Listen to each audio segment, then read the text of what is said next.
How do you not lose yourself in being married for 3 decades? The key is finding your way back. Yeah. Because we evolve, we become different people along the way. And along the way, sometimes we lose ourselves depending on what season we are in. When I found myself in an affair, I found out in a traumatic way that they were not my parents. We already come in wounded, right? With our own baggage. Then we're trying to become one with someone who has their own baggage. But who taught us that? Who taught us that pain is going to be a part of your life? We've experienced pain, but we've not been taught that it's okay. You'll get through it. Let the world feel the weight of who you are and let them deal with it.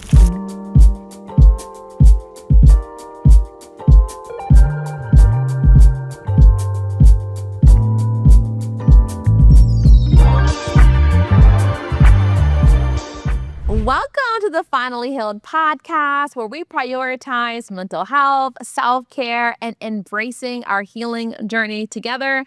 I am your host, Jessica Lundy, and let me tell you, I need you to stop everything you're doing because the guest that I have today, look, you need to take an inhale and an exhale because she about to wreck your whole life. Like, get your tissues ready. Like, I don't know what God's gonna do, but I know he is going to show up and show out because I only bring the best of the best humans. Y'all, I was almost about to say the best of the best experts, but the best of the best humans, like God's favorite daughters.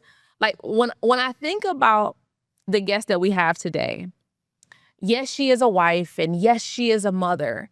But when I tell you she was put on this earth to change lives, to disrupt spirits, to call you out and with a smile on your face.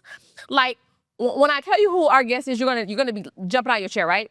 Because 9 times out of 10, you were scrolling. Let me know in the comments. You were scrolling on social media and you were minding your business and she said something and it pierced you and you were thinking about it the rest of the day. Please help me welcome the one, the only Shirley Austin. What a great introduction. Thank you. Thank you for having me, man. I'm excited to be here. Yes, we are so excited, so honored, so grateful for your continuous obedience to say the things that sometimes we're thinking. Yeah. Like, you're not afraid to say them out loud. So you've been married 28 years. Yes, ma'am. Together 30 years. Yes. 2 beautiful children that are now grown sons, right? Yes. But they still your babies, okay? Right? They're your babies, right? So before, and I love it, this episode is really to the woman who feels like, man, love has done her wrong. I think when we think about love, we think about basic needs, right? Like shelter and food and safety. Like love is a part, like belonging, like that is a part of who we are as humans. But sometimes, whether it's relationships, friendships, family members, like people have done us wrong, that it can leave scars that take us forever to heal. Absolutely. So when I think of somebody with the weight of, sometimes we hear our titles. We're married 28 years, all these accolades. But when I hear together for 3 decades, like I hear a lot of healing, right? So one, how do you not lose yourself in being married for 3 decades? Like literally identifying as one, right? For such a long time. And then having grown children, identifying as a mother. Like, how do you not lose yourself in the midst of all of that?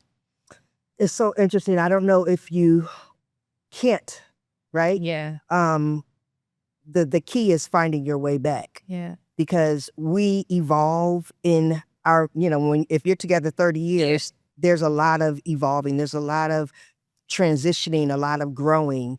And so we become different people along the way. And along the way, sometimes we lose ourselves depending on what season we are in. Yeah. And so the thing is just being so self-aware. Yeah.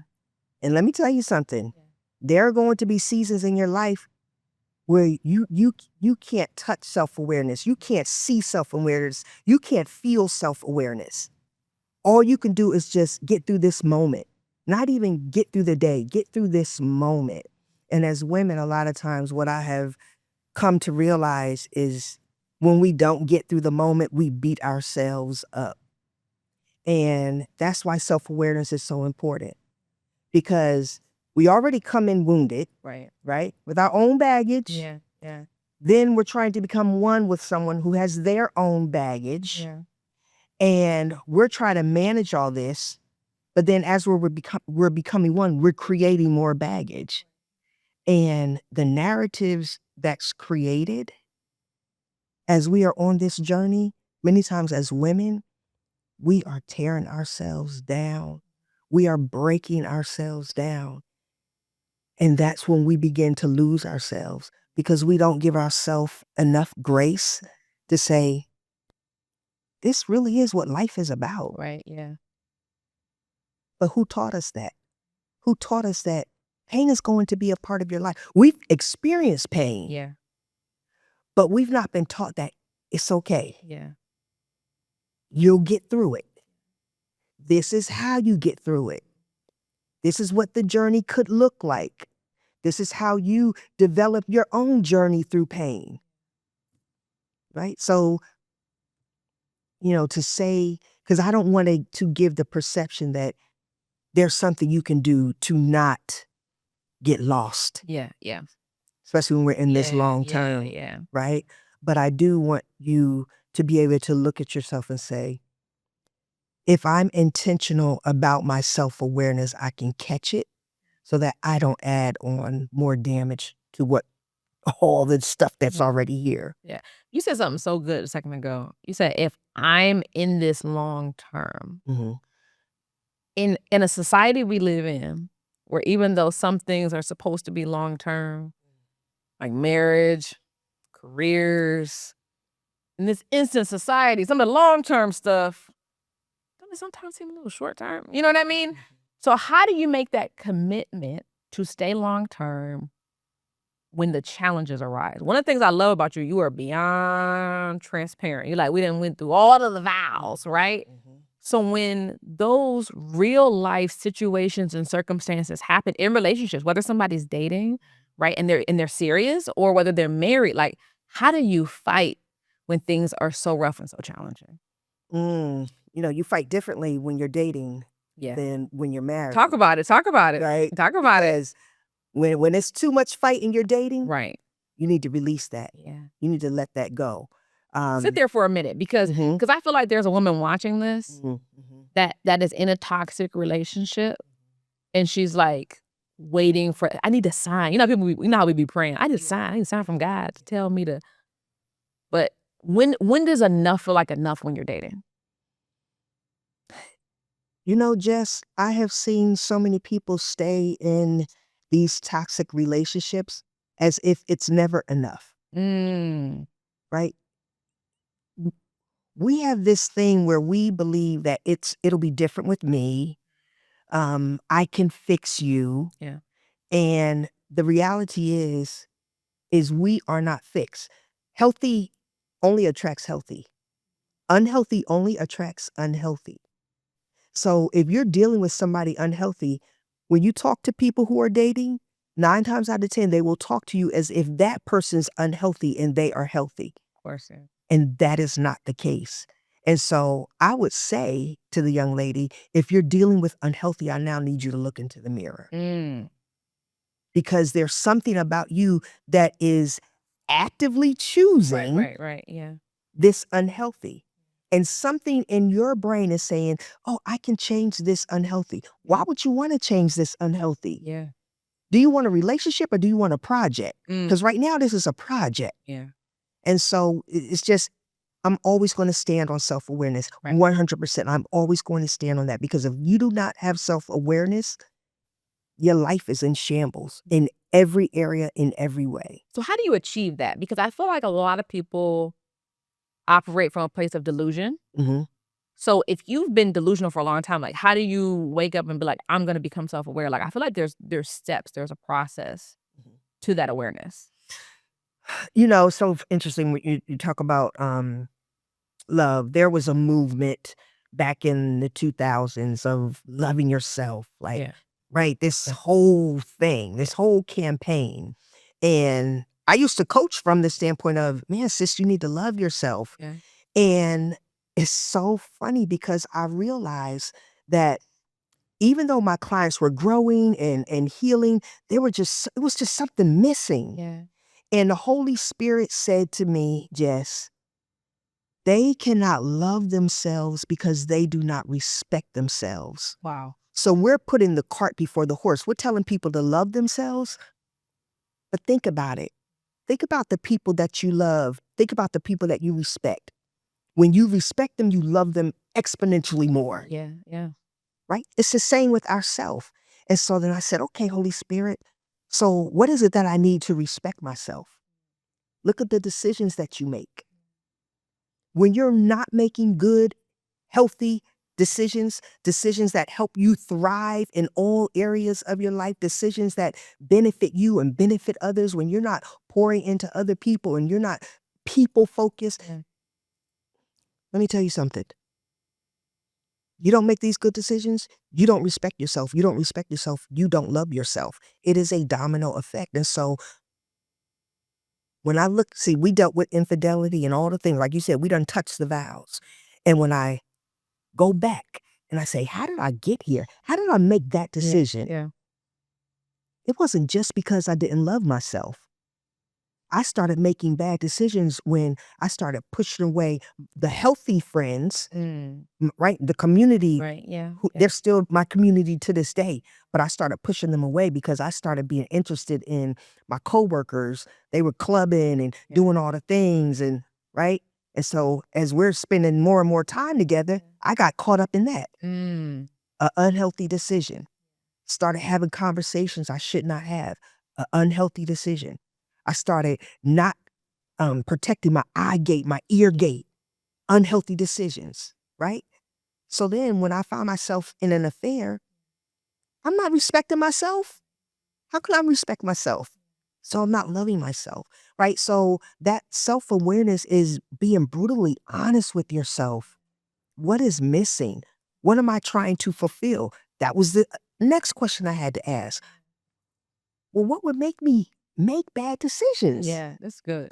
Why would I push away from my healthy community? I was trying to fill these voids. I was trying to numb the pain instead of, right? We talked earlier about running from the pain instead of sitting there, facing it, saying, okay, God, I need you to show me what is going on. What's the void that I'm wanting to fill? I didn't do that. Yeah.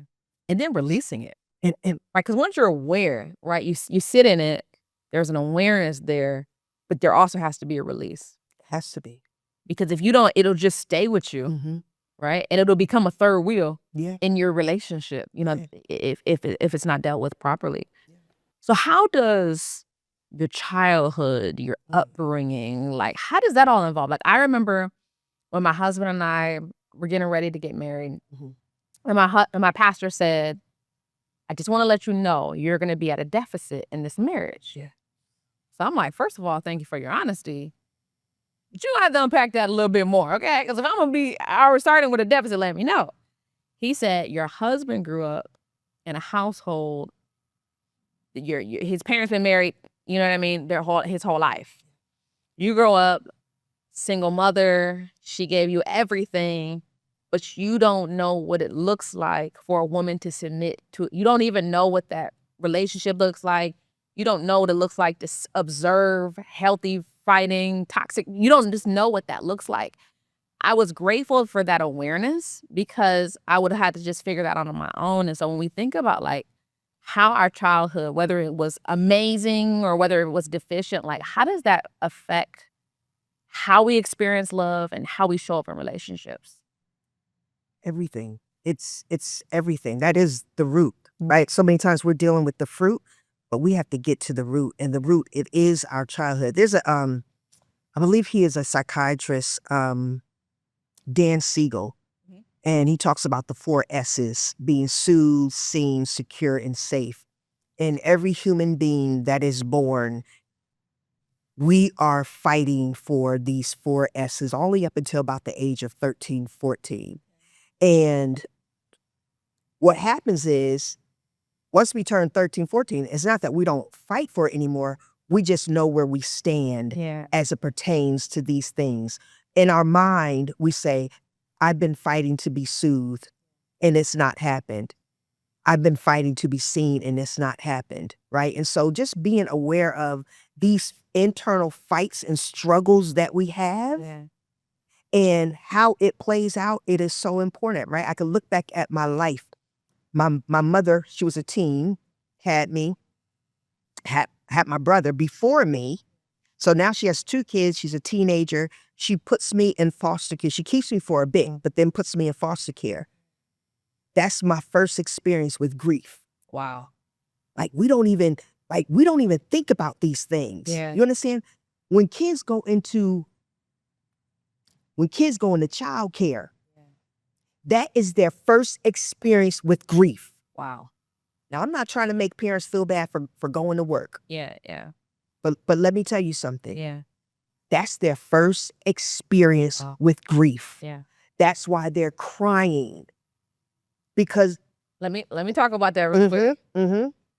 Because my husband and I, we waited. We were 8 years, and everybody's different. Like I don't want anybody to feel it's a type of way. But I was like, God, I want to do this your perfect way, right? So we were married 8 years, had a child. Obviously, she has a whole bunch of medical challenges and stuff like that. But my desire was to homeschool her. My desire is for her to never go to daycare. My desire is the people that watch her, like, praying women that I know and trust and protect. Yes. And I asked God, like, why is so much protection? Like, I was pregnant. And God said, protect her. And that's why we don't post her on social media. And that's why we don't, and sometimes people can think that's a little bit too much. But protection, I didn't ever realize until you just said that I was protecting her from experiencing grief at such a young age, because I don't even know if kids are even supposed to, can even process grief. They can't. At 2 or 3, they wouldn't even have the emotional intelligence to be able to do that. They can't. But this is the interesting thing. Even though they can't process it, it's there and it's affecting how they move in life. Because there's a book that talks about the body keeping score. Yeah. So her brain, our children's brain may not remember. And listen, women fight me on this. Mm-hmm. If you can't do it, you can't do it. Right. But so many women can. Yeah. And I always ask this question. I say, okay, if you had to be someplace for 8 to 10 hours a day where you were loved on or where you were not loved on, which one would you choose? And you can only give me one answer. I don't want no fluff. I don't want no trying to pad nothing. Which one would you choose? Well, I don't want to be loved on. Exactly. Yeah. That's why you say you want to be at home with your child. That's why I stopped working and I was at home with my children, right? Because these things affect us long term. So when we talk about these 4 S's, now I'm going through my life dealing in relationship with people, not just with men, with my family members, with my girlfriends, with whatever relationships, with my coworkers. It's affecting every person that I'm dealing with, because I'm saying, oh, you don't see me. Child. Yeah. They probably don't see me, but it's probably not the way that I'm saying it. Right. You understand? But I've created the narrative because I've spent my first formative years trying to be seen, trying to be soothed. So it's so important before we get into relationships to do the work, to really understand how our childhood really did affect us. Because we're making some dodo decisions. Jess, you understand? We're hurting ourselves and we're hurting other people. And hurt always wants to be heard. Until you deal with that thing, people are going to keep hearing your hurt. So this is so good. So this is like the meal that you're like, oh my God, this is that good. I love it. I want you to talk to the mother watching this. Because I think we can do some preventative work here too. For the girl that has like a teenager and she's thinking about starting a date and like that. what advice can we give our young girls, our daughters, that can prevent them, not necessarily prevent them from experiencing the pain and the heartbreak and the heart, like all of that, but for it to not debilitate us? Like some people, because of what they've experienced, they cannot move past. Like you'll talk to them and it'll be like a relationship they had 20 years ago and they just can't move past that. Like what a preventative advice can we teach our young girls? Man, that's so broad. It's Yeah. so I could just share my experience, what I had to say to myself. Yeah. So to give y'all some background so you can understand, like, your girl been through some stuff, right? Yeah. So the being in foster care, then a family ended up taking me in. At the age of 9, I found out in a traumatic way that they were not my parents. I was being teased that, oh, Mommy Perry, that's my last name. Mommy Perry's not your mother. And I was like, yes, she is. She was like, no, she's not. I was like, yes, she is. So I run in the house. I'm like, Mommy, such and such said you're not my mother.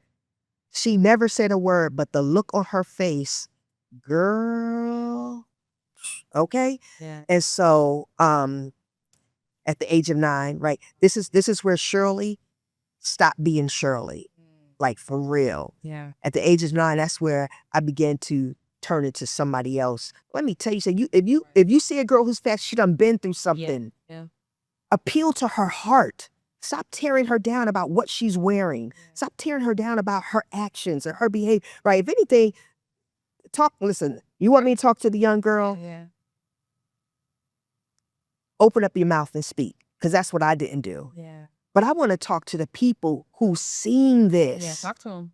Because that's where the power is. True. The power is in us pulling them in and embracing them and saying, baby girl, I see you. Like, talk to me. What's going on?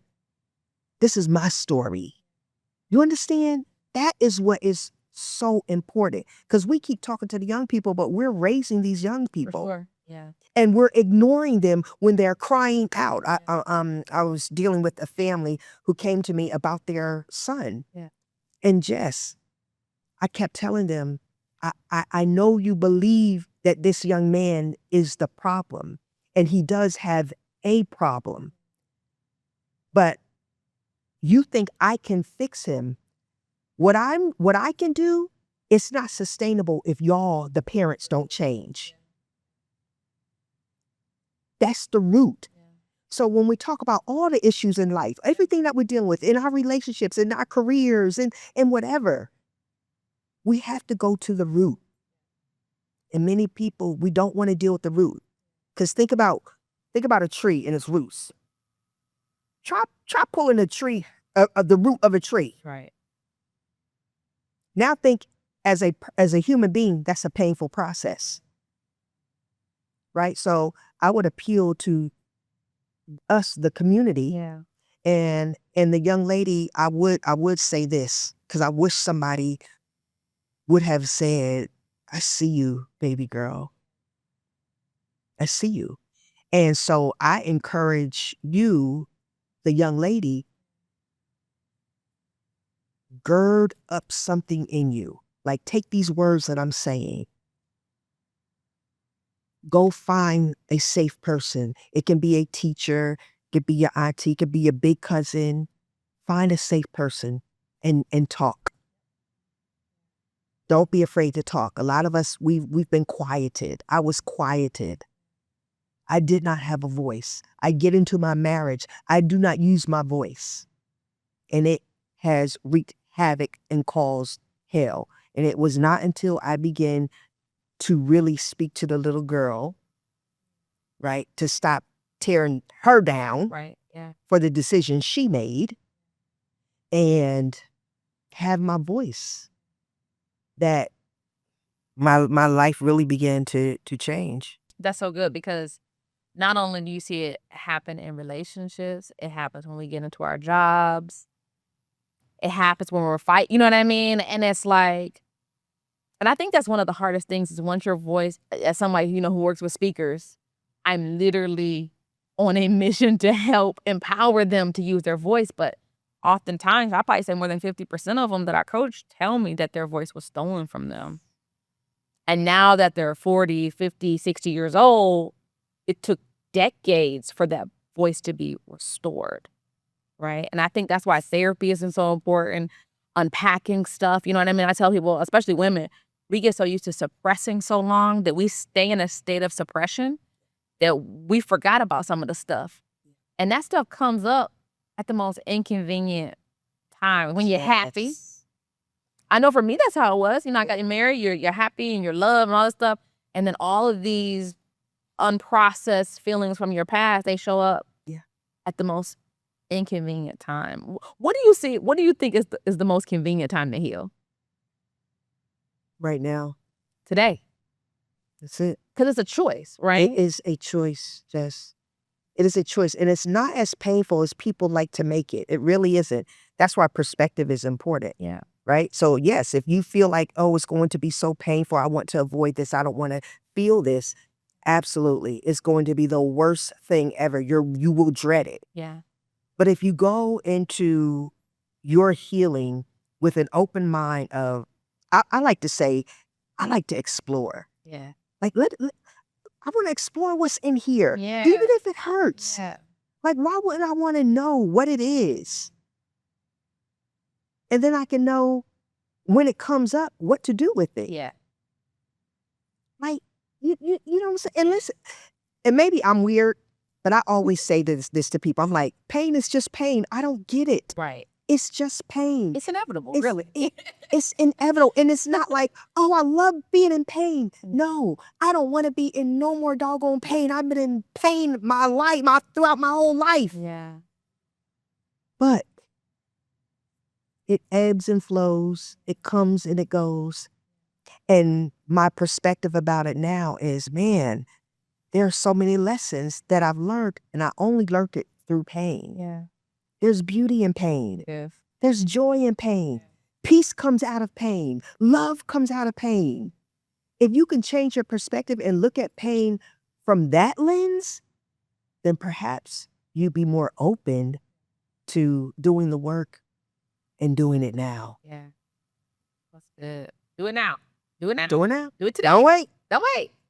Because every day that you wait, it just makes things get so much work. And I can say this from my own relationship, and me and my husband, so grateful to you and your husband for you guys working with us in the strategy. We still think about all the strategies. I was about to do something about, but I just said that. Shirley said I should say that. Shannon got on me. Let me make them change. And what I love is y'all are almost like secret agents, because some of people's favorite couples, you guys have influence. You shared your wisdom and knowledge. We done sat on your couch, whether virtually or in person. Like, talk about the weight of that.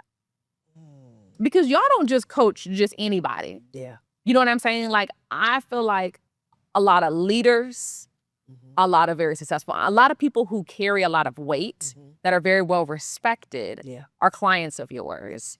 And that comes with a certain responsibility, because for a lot, especially in our community, people rooting for Black love. You know what I'm saying? And being that expert that's championing so many relationships to make it. Like, does that come with a weight at all? You know, a lot of people ask me that question. Yeah. And the God's honest truth is it does not. And I had to think about that, because I'm like, wow, people really think like I'm just like so heavy and burdened down because I'm carrying other people's burden. Yeah. I was created for this. Yes. That's why it does not feel weighty. Yeah. The only time it feels weighty is if I'm like, man, they don't get it. I can't help this couple. Yeah. We can't help everybody. Sure. Right? Because we're just the conduits of your healing, your growth. Yeah. You have to do the work. For sure. And it doesn't matter what I say. If you're choosing not to do it, that saddens me. Yeah. That, right? But I don't let that weight is just for a second. For sure. Because I'm like, that's your life and that's what you're choosing. And so I'm going to give my energy and continue to give my energy to the people who really want to grow and really want to heal. I love what I do. I literally can do this 24/7. Yeah. Shannon has to stop me. He's like, babe, babe. Like people know. Yeah. You can call me, like, it's not, oh, you have to pay me for it. Even though our clients tell you the price is the price. It's a premium. Right? Yeah. But there are people on social media, I literally try to touch as many people as I can that reach out to us in our DMs. I literally do. People will tell you. Like, I wish there was a wall. It would be a wall, a sea of people. Yeah. Just one I'm like, if I could just give them one conversation and leave people with something. True. It's so people are hurting. It's so much going on in people's minds, our mental and our emotional health. It is draining society.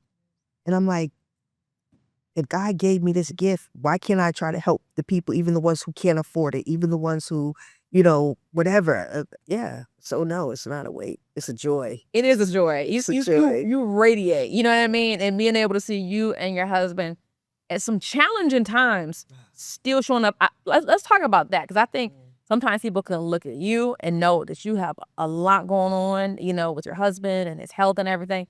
I got a lot going on with my daughter and her health.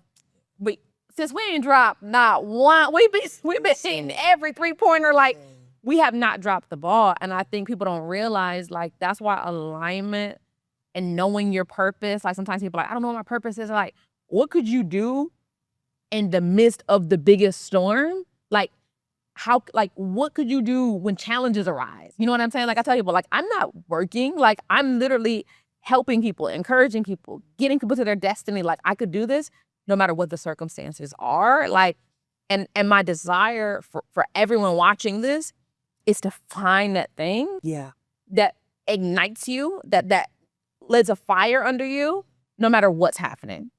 Yeah, and see, what I'm about to say, you'll understand because you've done it and you do it with your baby girl, with all that she's going through. You just show up. Yeah. My mother passed. I went to visit my mother, and it was supposed to be for a couple of weeks.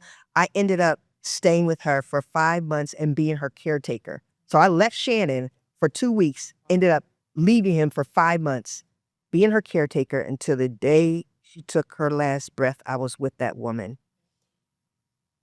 After her funeral, the next day, got in the car, drove from New Jersey to Atlanta, and was on the stage at Next Level. People were like, your mother just, what can I do about it? Yep. They problem's not going away because my mother passed. For sure. Their pain, their marriage is not going to just go on hold because my mother passed. Yep. Like, just, we have to start seeing, like, perspective is so important, Jess. It is. Because I could have had the perspective of just sulking, and how would I have benefited from that? For sure. Forget right everybody else. Yeah. How would I have benefited from that? Yeah. Have I grieved? Yes. Do I grieve? Yes. Yeah. But life goes on. And when we're here for others and we see our purpose and our mission, the assignment God has for us, no, man, this stuff can't wait. Yeah, that's true. You know, it's crazy. The same year is when Abigail had her surgery. She was a week post-out surgery, inpatient. She had just gotten her trach, and I was on stage. You were on and stage. it literally got off the stage with a call. Like, I get off the stage, go grab my phone. The phone's ringing. It's the surgeon giving me the update on how the surgery went.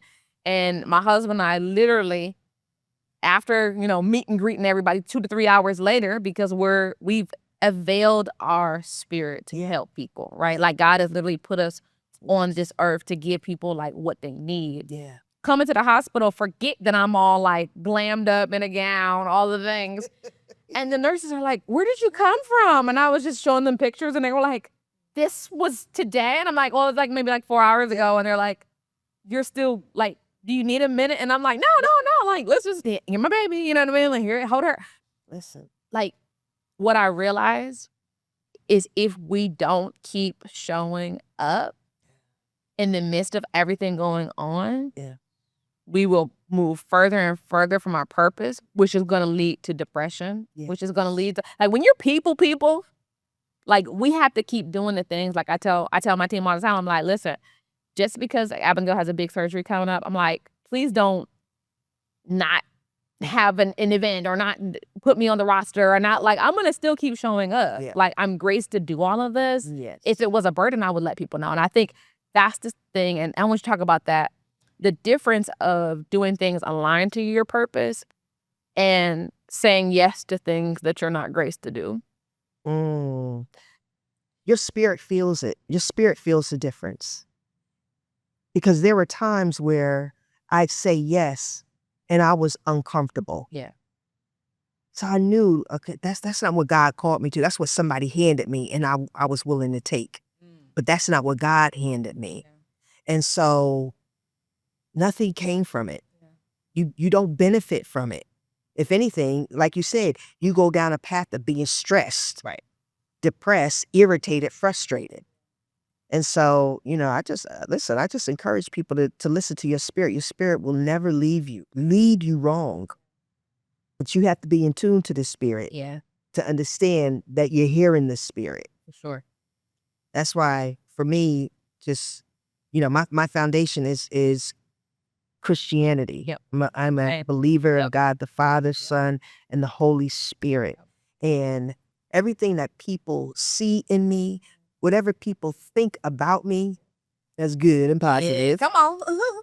It is only because of the God that I serve. Yeah. Right? Everything that I'm saying right here, it's not because I read it in a book. It's not because somebody else told me. It's because I lived it. I went through it. I experienced it. It is because the Holy Spirit gave me the strength. Yeah.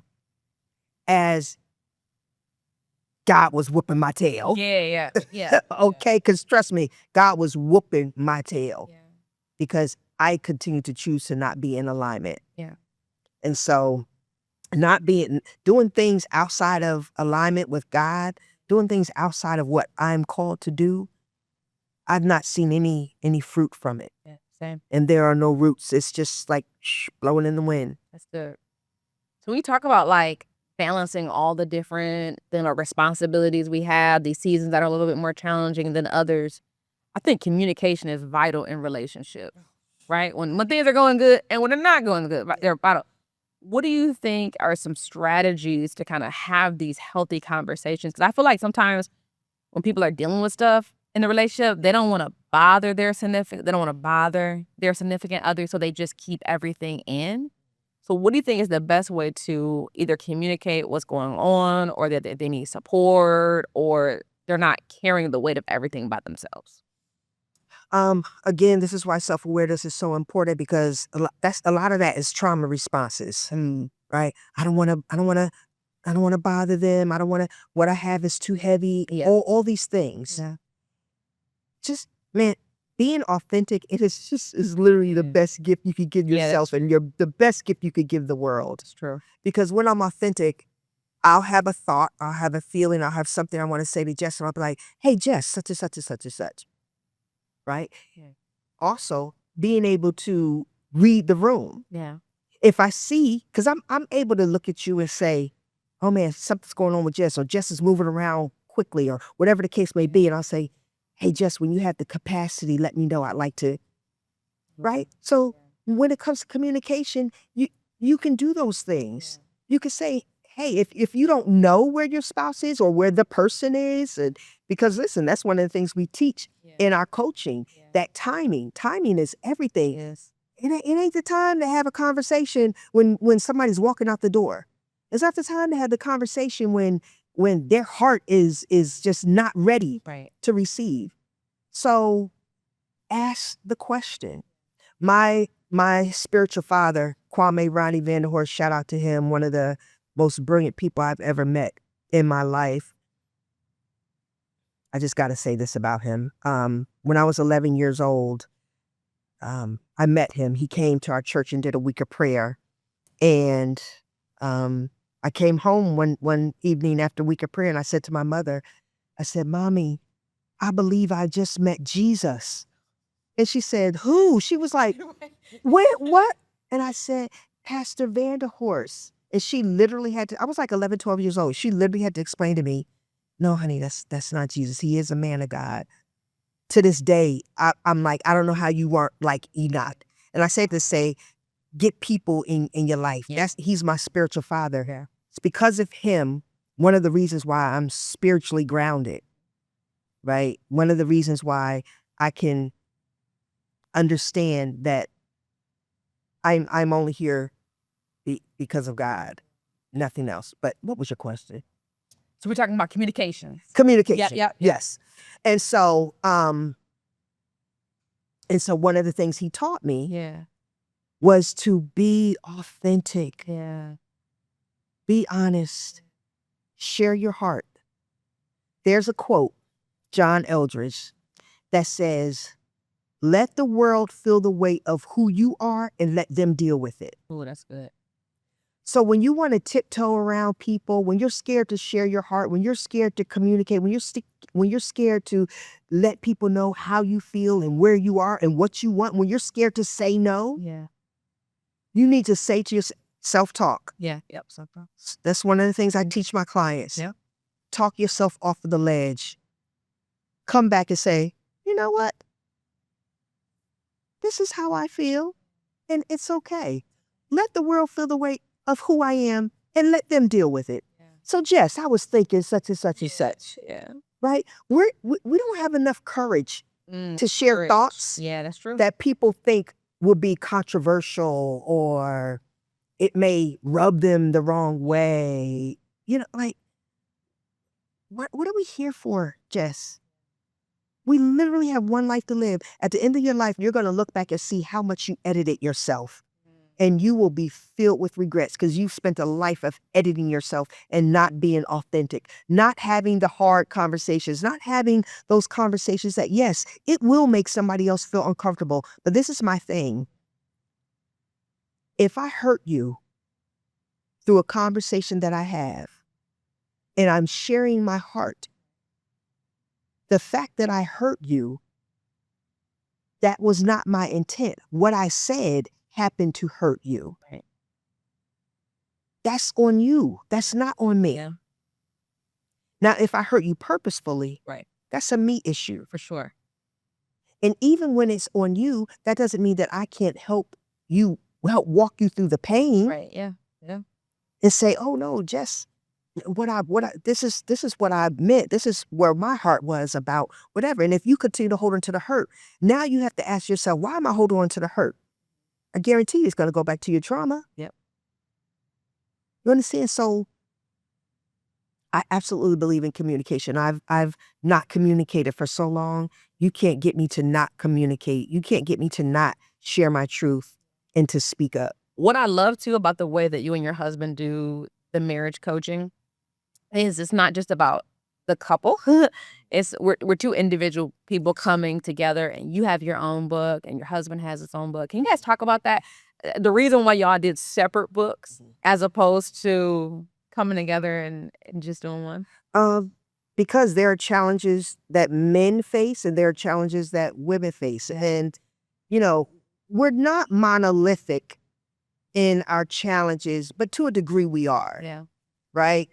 And how women see things and how men see things, we could see the same thing, but have a different point of view. Right. And most of the men in the room will understand the point of view. Most of the women in the room will understand the women point of view. And so I wrote a book for wives, right? Yeah.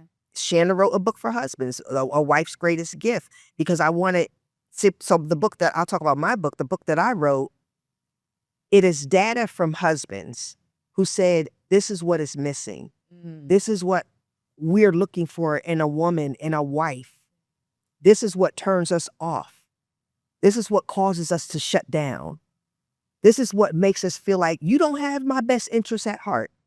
And so it's the ABCs. I go from A to Z.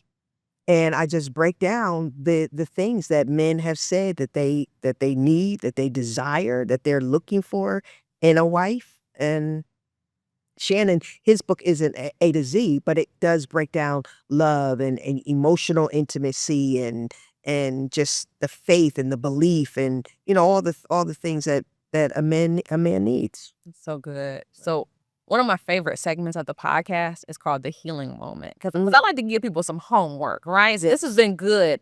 And they're going to have a lot to sit with as a result of this. But what do you think is one of the first things or a step that someone can take to really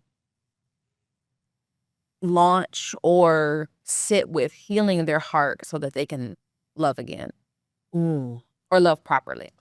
To love properly, so many things are coming to my mind, but this one rings out. Discover what you need to uncover. Say that again. Discover what you need to uncover.